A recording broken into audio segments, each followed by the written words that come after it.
Hello friends, कैसे हैं? उम्मीद करती हूँ कि आप सभी लोग स्वस्थ और खुशहाल होंगे और मेरे वीडियोस आपको पसंद और आपके काम भी आ रहे होंगे।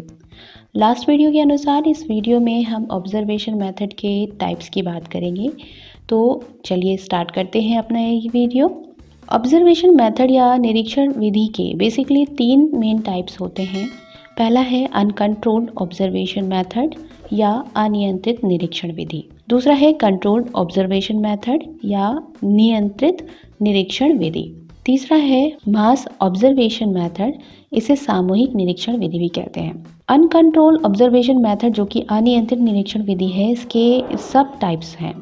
पहला है पार्टिसिपेंट ऑब्जर्वेशन मेथड यानी कि सहगामी निरीक्षण विधि। दूसरा है नॉन पार्टिसिपेंट ऑब्जर्वेशन मेथड यानी कि असहभागी निरीक्षण विधि। और तीसरा है क्वासी और सेमी पार्टिसिपेंट ऑब्जर्वेशन मेथड यानी कि अर्ध सहगामी निरीक्षण विधि। चलिए अब हम इन सभी को वन बाय वन समझ लेते हैं। पहले हम बात करते हैं अनकंट्रोल्ड ऑब्जर्वेशन मेथड की यानी कि अनियंत्रित निरीक्षण विधि की। जैसा कि नाम से ही स्पष्ट हो रहा है कि इसमें बिना किसी नियंत्रण के ऑब्जर्वेशन किया जाता है, यानी कि इसमें ना तो ऑब्जर्वर पर और ना ही इवेंट पर किसी प्रकार का भी कंट्रोल रहता है।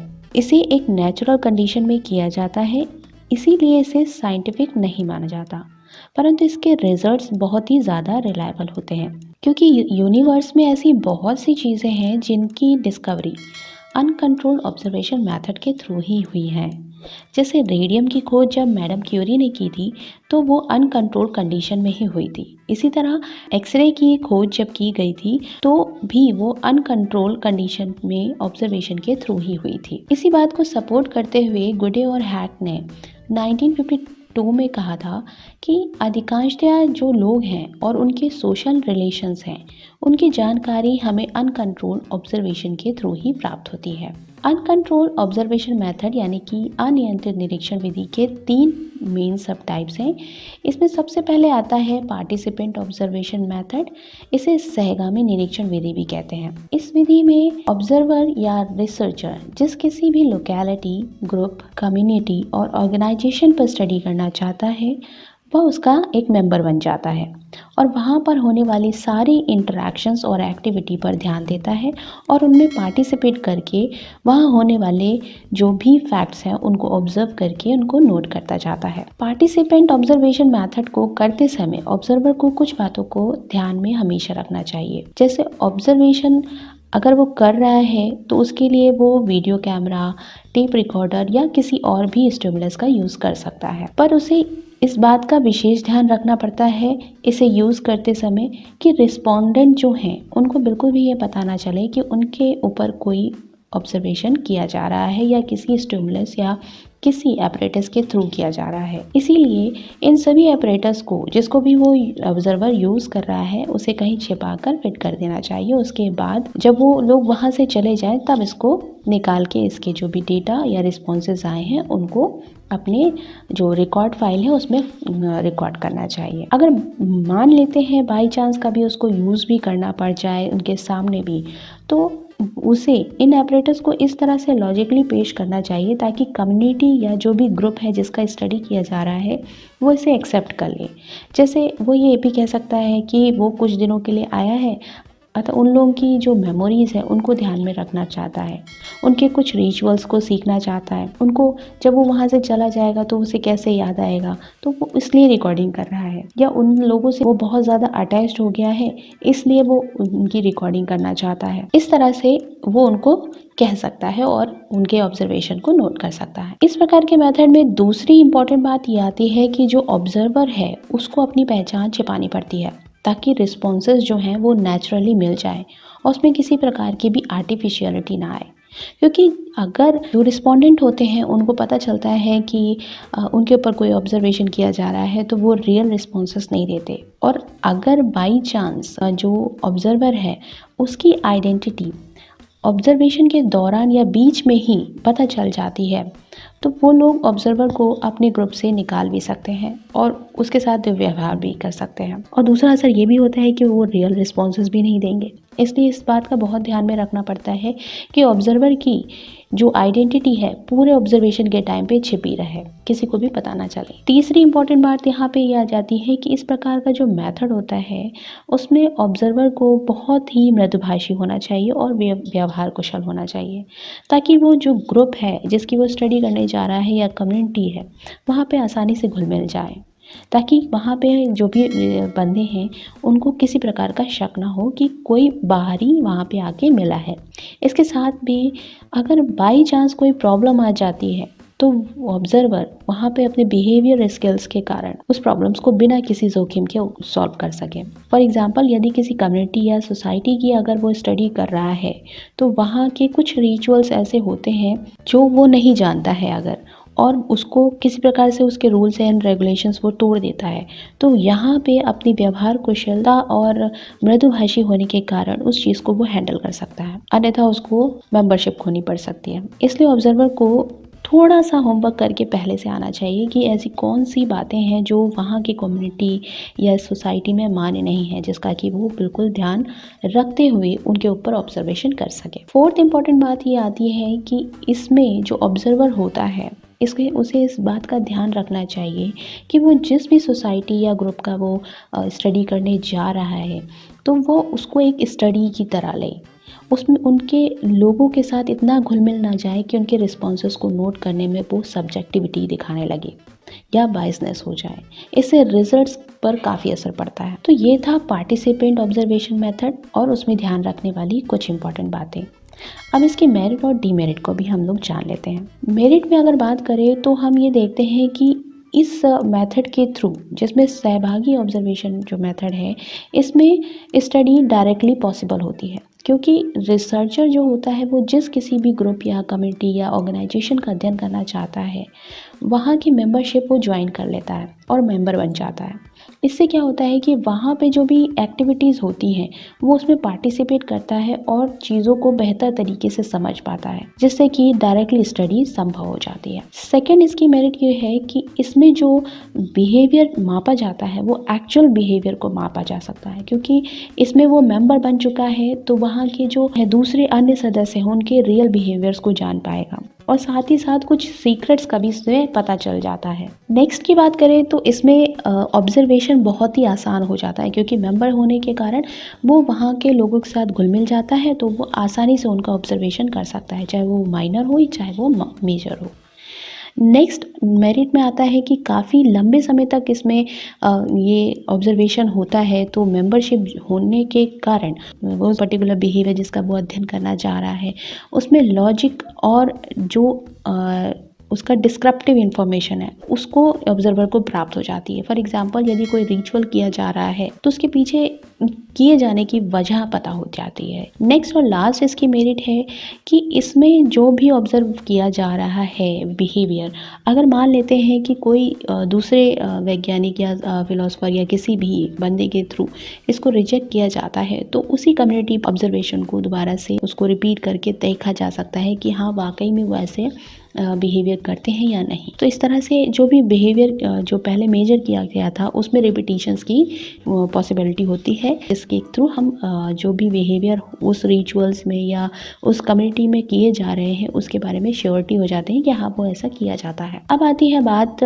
पार्टिसिपेंट ऑब्जर्वेशन मेथड की डीमेरिट्स की। तो पहली डीमेरिट इसकी ये है कि इसमें जो पार्टिसिपेंट होता है वो फुल पार्टिसिपेंट नहीं होता, मतलब कि रिसर्चर हालांकि वो ग्रुप में या कम्युनिटी में शामिल तो हो जाता है, परंतु कभी कभी ऐसा भी होता है कि उनमें से बहुत से जो लोग होते हैं वो उसको पूरे तरीके से अपनाते नहीं हैं। इस तरह से ऑब्जर्वर क्या होता है, कहीं ना कहीं फुल पार्टिसिपेंट नहीं कर पाता और उसे कई बातों से अलग हटा दिया जाता है, जिससे कि बहुत सी इंफॉर्मेशन छूट जाती है। दूसरी डीमेरिट में हम देखते हैं कि इसमें क्योंकि वो ऑब्जर्वर बहुत ज़्यादा ही उसमें इन्वॉल्व हो जाता है या मेंबर हो जाता है, तो कभी कभी ये भी भूल जाता है कि वो उस ग्रुप की स्टडी कर रहा है और वो इमोशनली मोमेंट में जो भी उसके इमोशंस होते हैं वो अपने आप से कनेक्ट कर देता है और रिस्पॉन्सेस को नोट करता है। कभी कभी तो ऐसा भी होता है वो रिस्पॉन्स को नोट करना भूल भी जाता है या फिर किसी और दिन करता है, जिससे कि उसमें बायसनेस आ जाती है और सब्जेक्टिविटी देखी जा सकती है। तो उसमें सब्जेक्टिविटी का आ जाना बहुत ही ज़्यादा रिजल्ट्स को ये प्रभावित कर देता है। थर्ड डिमेरिट में हम देखते हैं कि ये जो कि बहुत ज़्यादा लंबा टाइम प्रोसेस होता है, इसलिए ये बहुत ज़्यादा ही समय लेता है, क्योंकि किसी पर्टिकुलर बिहेवियर को घटित होने के लिए वहाँ पे रुकना पड़ता है, ताकि वो, क्योंकि हम यहाँ पे स्टिमुलेट नहीं कर सकते उस बिहेवियर को मापने के लिए, जिससे कि बहुत सारा टाइम बर्बाद हो जाता है। फोर्थ इसकी डिमेरिट आती है कि ये बहुत ज़्यादा एक्सपेंसिव है, क्योंकि लंबा टाइम टेकन लेती है, तो फिर जाहिर सी बात है इसमें जो खर्चे हैं वो भी बढ़ जाएंगे। अब जब खर्च बढ़ जाएंगे तो ये ज़्यादा खर्चीली हो जाती है, क्योंकि कभी कभी ऐसा भी होता है कि ग्रुप मेंबर जो होते हैं वो अभी भी अगर ऑब्जर्वर को अपना मेंबर नहीं मानते हैं, तो जो ऑब्जर्वर होता है उसको कुछ ऐसे खर्चे भी उठाने पड़ते हैं ताकि बाकी लोगों को ये लगे कि वो उनसे अलग नहीं है, वो भी उन्हीं के ग्रुप का मेंबर है। तो एक तरह से ये थोड़ा सा एक्सपेंसिव मेथड भी हो जाता है। तो ये था पार्टिसिपेंट ऑब्जर्वेशन मेथड। अब हम बात करते हैं अनकंट्रोल ऑब्जर्वेशन मेथड के सेकेंड टाइप, यानी कि नॉन पार्टिसिपेंट या असहभागी निरीक्षण विधि। असहभागी निरीक्षण विधि में भी ऑब्जर्वर जो होता है वो किसी ना किसी ग्रुप के बिहेवियर्स का ऑब्जर्वेशन करता है नेचुरल कंडीशन में, परंतु यहाँ पे डिफ़र ये हो जाता है कि वो अब यहाँ पे जिस ग्रुप का कर रहा है ऑब्जर्वेशन, उस ग्रुप में कोई भी पार्टिसिपेंट नहीं करता, वो वहाँ का मेंबर नहीं बनता, जैसा कि पार्टिसिपेंट ऑब्जर्वेशन मेथड में किया गया था। इस मेथड में डिफाइन करते हुए ब्लैक और चैंपियन ने 1976 में इसकी एक डेफिनेशन दी थी, और ये बोला था कि असहभागी निरीक्षण विधि एक प्रकार की ऐसी विधि है जिसमें रिसर्चर व्यक्तियों के बिहेवियर का ऑब्जर्वेशन बिल्कुल उनकी नेचुरल कंडीशन में ही करता है, परंतु इन सभी व्यवहारों में वो खुद सहभागी बनकर कार्य नहीं करता। कहने का मतलब ये हो गया कि वह इन सभी प्रोसेस को बिल्कुल निष्क्रिय होकर सिर्फ नोट करता जाता है, उसमें पार्टिसिपेट नहीं करता है, जैसा कि हमने पार्टिसिपेंट ऑब्जर्वेशन मेथड में अभी पढ़ा था। क्योंकि नॉन पार्टिसिपेंट या असहभागी निरीक्षण विधि पहले से ही स्ट्रक्चर्ड या पूर्व निर्धारित होती है और इसमें ऑब्जर्वेशन नेचुरल कंडीशन में किया जाता है, परंतु फिर भी ऑब्जर्वर ये अनुमान इसमें लगा लेता है कि नेचुरल कंडीशन का नेचर कैसा होगा, और अगर उस नेचुरल कंडीशन में कोई प्रॉब्लम आ जाती है तो वो उसे कैसे सॉल्व किया जाएगा, और रिस्पॉन्सेज जो भी हैं और जो डेटा है उसका एनालिसिस भी कैसे किया जाएगा, इन सब का अनुमान वो पहले से ही लगा लेता है। इसके अलावा इस प्रकार के ऑब्जर्वेशन मेथड में ऑब्जर्वर को अपनी आइडेंटिटी छिपानी नहीं होती, वो ग्रुप के सभी मेंबर को इसमें बता देता है कि वो कौन है और क्या मेजर कर रहा है। हालांकि कभी कभी ऐसा भी होता है कि एक वन वे ग्लास के पीछे रिस्पोंडेंट का बिहेवियर ऑब्जर्व किया जाता है, लेकिन ये तब किया जाता है जब टारगेटेड बिहेवियर स्टिमुलेट नहीं होता है या कोई अदर रीज़न होता है, तभी ऐसा किया जाता है। अब बात आती है नॉन पार्टिसिपेंट ऑब्जर्वेशन मेथड की मेरिट और डीमेरिट की। तो मेरिट में ये है कि असहभागी निरीक्षण विधि चूँकि स्ट्रक्चर्ड होती है, पहले से पूर्व निर्धारित होती है, तो इसलिए इससे प्राप्त होने वाले जो भी डेटा होते हैं वो रिलायबल और रिप्रेजेंटेटिव होते हैं, क्योंकि इससे जो ऑब्जर्वर है इसके एस्पेक्ट्स हैं विभिन्न प्रकार की, उसके बारे में अच्छे से सोच विचार कर सकता है। सेकंड, इसमें जो ऑब्जर्वर होता है वो बायस्ड नहीं हो पाता, क्योंकि उसको अपनी पहचान को छुपाना नहीं पड़ता और सबको इसके बारे में पता होता है, और उसे किसी भी ग्रुप में किसी भी प्रकार की पार्टिसिपेट करने की ज़रूरत नहीं पड़ती है, तो इसलिए वो इमोशनली अटैच्ड भी नहीं हो पाता। इसकी थर्ड मेरिट ये है कि कम खर्चीली है और टाइम सेविंग मेथड है, क्योंकि ऑब्जर्वर को इसमें ज़्यादा दिनों तक ग्रुप में रह के ऑब्जर्वेशन करना नहीं पड़ता और उसको टारगेटेड बिहेवियर पहले ही मिल जाता है। फोर्थ और लास्ट है कि ये जो मेथड वो बड़े ग्रुप की स्टडी करने में बहुत ही ज़्यादा हेल्पफुल होती है। अब इसकी अब बात करते हैं डीमेरिट की। तो चूंकि इसमें ऑब्जर्वर जो है किसी भी एक्टिविटी में पार्टिसिपेट नहीं करता है, तो इसलिए वो समूह से दूर होने के कारण ग्रुप की गहन स्टडी नहीं कर पाता है। सेकेंड डीमेरिट में आ जाता है कि ऑब्जर्वर की आइडेंटिटी सबको पता होने के कारण इसमें उसके जो रिस्पॉन्सेस होते हैं रिस्पोंडेंट के वो रियल नहीं होते और उसमें आर्टिफिशियलिटी ज़्यादा दिखाई देती है, जिससे रिजल्ट जो भी प्राप्त होते हैं वो वैलिड और रिलायबल नहीं होते हैं। अब बात करते हैं अनकंट्रोल्ड ऑब्जर्वेशन मेथड के थर्ड टाइप की, यानी कि क्वासी या सेमी पार्टिसिपेंट ऑब्जर्वेशन मेथड की। तो अर्ध सहगामी निरीक्षण विधि सहभागी और असहभागी निरीक्षण विधि के कॉम्बिनेशन की एक विधि है, जिसमें रिसर्चर जिस भी ग्रुप या कम्युनिटी का अध्ययन करना चाहता है वो उसमें पार्टिसिपेट कर भी सकता है और नहीं भी कर सकता है। ये ऑब्जर्वर के ऊपर डिपेंड करता है और स्टडी की मांग पर डिपेंड करता है। परंतु जब बहुत ज़्यादा इमोशनली कंडीशन होती है तब वो बिल्कुल ही नॉन पार्टिसिपेंट ऑब्जर्वेशन मेथड को फॉलो करेगा। अब बात कर लेते हैं इसकी मेरिट की। तो अर्ध सहभागी निरीक्षण विधि जो होती है वो सहभागी और असहभागी दोनों ही विधियों से बेस्ट होती है, क्योंकि इसमें दोनों के गुण पाए जाते हैं। सेकंड, ये टाइम सेविंग होती है, क्योंकि इसमें कम समय में ही बहुत सी आवश्यक चीज़ों का ऑब्जर्वेशन आसानी से किया जा सकता है। थर्ड, ये बहुत ही कम एक्सपेंसिव होती है, क्योंकि टाइम कम लगता है तो ये कम खर्चीली भी होती है। डीमेरिट की बात करते हैं तो इसमें जो होता है कभी कभी समस्या का गहन अध्ययन नहीं किया जा सकता, क्योंकि ऑब्जर्वर इसमें इमोशनली सिचुएशन में पार्टिसिपेट ही नहीं करता है, इसलिए। सेकेंड आता है कि इसके द्वारा इसमें जो ग्रुप होता है उसके मेंबर के केवल फेशियल एक्सप्रेशन और बिहेवियर का ही अध्ययन हो पाता है। उनके इनवर्ट बिहेवियर को जानने के लिए कुशल और वेल ट्रेन्ड ऑब्जर्वर की आवश्यकता पड़ती है। तो ये थे ऑब्जर्वेशन मेथड के अनकंट्रोल्ड ऑब्जर्वेशन मेथड और उसके टाइप्स। नेक्स्ट वीडियो में हम इसके रिमेनिंग टाइप्स को जानेंगे और साथ में जानेंगे कि पार्टिसिपेंट नॉन पार्टिसिपेंट से और कंट्रोल अनकंट्रोल मेथड से किस प्रकार से डिफर करता है। इसके साथ ही ऑब्जर्वेशन मेथड के स्टेप्स को भी जानेंगे। ये वीडियो आपको कैसा लगा नीचे कमेंट करके ज़रूर बताइएगा और मेरे चैनल को लाइक शेयर और सब्सक्राइब करना ना भूलिएगा। नेक्स्ट वीडियो में फिर मिलेंगे, तब तक के लिए टेक केयर, स्टे ट्यून्ड।